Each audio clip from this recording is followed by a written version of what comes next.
আসসালামু আলাইকুম, কেমন আছেন সবাই? আশা করি আল্লাহর অশেষ রহমতে সবাই ভালো আছেন। আলহামদুলিল্লাহ, আমিও ভালো আছি। শানুস পাকের ঘরে সবাইকে আরও একবার ওয়েলকাম জানাচ্ছি নতুন আরও একটি রেসিপি দেখার জন্য। আজকে আমি আপনাদের সাথে শেয়ার করব ভীষণ মজার এবং মুখরোচক একটি ভর্তার রেসিপি। শিম আর আলু দিয়ে মিক্স ভর্তা বানিয়ে দেখাবো আজকে। শিম ভর্তা বা আলু ভর্তা কিন্তু খাওয়াই হয়ে থাকে, তবে শিম আর আলু একসাথে করে মিক্স ভর্তা বানালে কিন্তু এটার টেস্ট অসাধারণ হয়ে যায়। আর এই ভর্তা থাকলে গরম ভাতের সাথে আর কোনো কিছুরও প্রয়োজন হয় না। তো চলুন আজকে এটা কীভাবে বানিয়েছি দেখে নেওয়া যাক। আর আপনি আমার ভিডিওতে একটা লাইক করে চ্যানেলটি সাবস্ক্রাইব করে পাশেই থাকবেন আশা করছি। এখানে আমি নিয়েছি 200 গ্রাম পরিমাণে শিম আর নিয়েছি 200 গ্রাম পরিমাণে আলু। তো এইগুলোকে সেদ্ধ করে নিতে হবে। তার আগে আমি শিমগুলোকে একটু কেটে নিচ্ছি। শিমগুলোকে কেটে ধুয়ে তারপর পানিটাকে ঝরিয়ে নিয়েছি আর আলুগুলোকে কিন্তু ধুয়ে রেখেছি। বিসমিল্লাহির রহমানির রহিম। প্রথমে একটা পাত্রে আমি পানি দিয়ে দিয়েছি, তার মধ্যে আমি আলুগুলোকে সেদ্ধ হতে দিয়ে দিচ্ছি।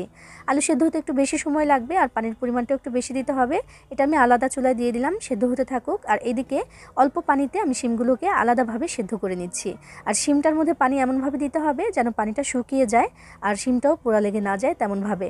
মানে আলুটা যেমন আমরা পানি থেকে সেদ্ধ হওয়ার পরে ছেঁকে আলুগুলোকে তুলে নেব তেমন হবে না, শিমের মধ্যে পানিটা যেন একদম ভালো মতো শুকিয়ে যায় সেভাবে আমি পানিটা দিয়েছিলাম। আর এই জন্য কিন্তু শিম আর আলু একসাথে আমি সেদ্ধ হতে দেইনি। তো শিমগুলো সেদ্ধ হয়ে গেছে, পানিটা একদম শুকিয়ে গেছে, আমি তুলে নিয়েছি। আলুগুলোও কিন্তু সেদ্ধ হয়ে গেছে, তুলে নিলাম পানি থেকে। বিসমিল্লাহির রহমানির রহিম। চুলায় একটি প্যান বসিয়ে দিয়েছি, তার মধ্যে সামান্য পরিমাণে একটু সরষের তেল দিয়ে দিলাম এবং এর মধ্যে দিয়ে দিয়েছি আমি 14 থেকে 15টি শুকনো মরিচ। তো এই মরিচগুলোকে এখন একটু এই তেলের মধ্যে টেলে নিতে হবে বা একটু ভেজে নিতে হবে। তো একটু ভেজে নিচ্ছি মুচমুচে করে।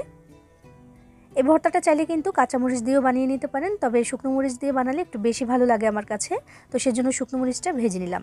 মরিচগুলোকে ভেজে নামিয়ে নিয়েছি, সব কিছু কিন্তু রেডি আছে। পেঁয়াজ, তারপরে ধনিয়া পাতা সব কিছু আমি রেডি করে নিয়েছি। এবার আমি ভর্তাটা বানিয়ে নেব। সেজন্য প্রথমেই এই মরিচের মধ্যে আমি কিছুটা লবণ দিয়ে দিচ্ছি। মানে ভর্তায় যে লবণটা আমি দিতাম সেটা আমি এখানেই কিছুটা পরিমাণে দিয়ে দিলাম। দিয়ে এই লবণের সাথে মরিচটাকে ভালো মতো ভেঙে গুঁড়ো করে নিচ্ছি। আর একটু লবণ দিয়ে দিলে কিন্তু মরিচটা একটু তাড়াতাড়ি গুঁড়ো গুঁড়ো হয়ে যায়, তো সেজন্যই এই বুদ্ধি করেছি। একটু লবণ আমি মরিচের সাথে দিয়ে দিয়েছি। একটু ভালো করে আমি মাখিয়ে নিলাম বা একটু ভেঙে নিলাম, গুঁড়ো করে নিলাম মরিচটাকে। তো এটা হয়ে গেছে, আমি একটা পাশে রেখে দিচ্ছি। এবার একটা বড় ধরনের পাত্র নিয়ে নিয়েছি, তার মধ্যে আমি দিয়ে দিচ্ছি আলুগুলো, নিয়ে একটু এভাবে করে একটু ম্যাশ করে নিচ্ছি। এখানে আমি ভর্তাটা বানাবো তাই এই পাত্রটা একটু বড় নিয়েছি। আলুগুলোকে হাত দিয়ে এভাবে করে আমি একটু ম্যাশ করে নিচ্ছি। চাইলে পটেটো ম্যাশার দিয়েও করে নিতে পারেন।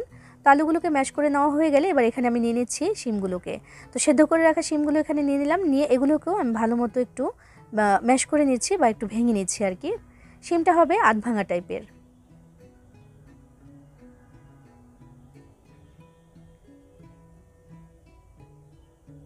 আলু আর শিম একসাথে আমি কিন্তু মাখিয়ে নিচ্ছি, দেখুন ভাঙতে ভাঙতে একসাথে করে দিচ্ছি এগুলোকে। তো ম্যাশ করে নেওয়া হয়ে গেলে এগুলোকে একটা পাশে একটু চাপিয়ে রাখবো আমি।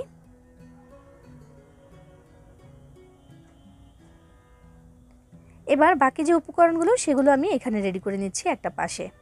প্রথমে আমি নিয়ে নিচ্ছি পেঁয়াজ কুচি। তো আমি এখানে আধা কাপের থেকে একটু বেশি নিয়েছি পেঁয়াজ কুচি। একটু বেশি করে পেঁয়াজটা দিলে কিন্তু ভালো লাগে খেতে, আর কাঁচা পেঁয়াজটা ব্যবহার করলে বেশি ভালো লাগে। এরপর দিয়ে দিলাম 1/3 কাপ পরিমাণে ধনিয়া পাতা কুচি।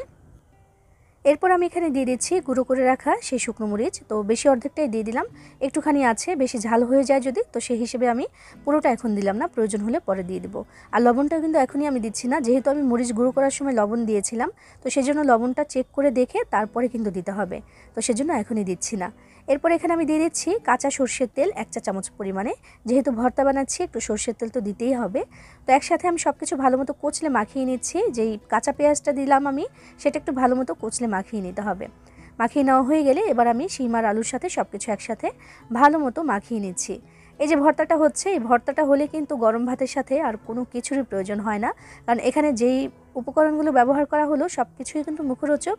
আর এগুলোর সমন্বয়ে ভর্তাটা বানালে এমনিতেই মজাদার হয়, তার উপর আবার হাতে মাখা এই ভর্তাটা, তো সেই জন্য কিন্তু এটা টেস্ট অনেক গুণে বেড়ে যায়। কথা বলতে বলতে আমি ভালো মতো একটু মাখিয়ে নিলাম, আর এক ফাঁকে একটু টেস্ট করে দেখে নিয়েছি, দেখে যে না আরও একটু লবণ প্রয়োজন, তো সেজন্য আরও একটু লবণ আমি এখানে দিয়ে লবণের ব্যালেন্সটা ঠিক করে নিলাম। একসাথে সব কিছু ভালো মতো মাখিয়ে নেওয়া হয়ে গেলেই কিন্তু আমাদের এই ভর্তাটা রেডি হয়ে যাবে।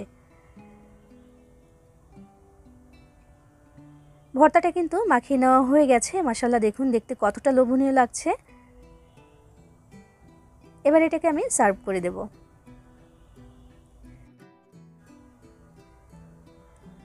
তো এই তো খুব সহজেই তৈরি করে নেওয়া হয়ে গেল ভীষণ মজার এবং লোভনীয় স্বাদের একটি ভর্তার রেসিপি, আর সেটি হচ্ছে শিম আলুর মিক্স ভর্তা। এই ভর্তাটা যদি এইভাবে বানিয়ে খেয়ে না থাকেন তাহলে বলবো একদিন একটু বানিয়ে খেয়ে দেখুন, অসাধারণ লাগবে এবং এর স্বাদ মুখে লেগে থাকার মতো। গরম ভাতের সাথে কিন্তু আর কোনো কিছুরই প্রয়োজন হবে না যদি এই ভর্তাটা আপনি বানিয়ে নেন। বানিয়ে খেয়ে দেখবেন, ভালো লাগবে আশা করছি। সবাই ভালো থাকবেন, সবার জন্য সবাই দোয়া করবেন। আল্লাহ হাফেজ।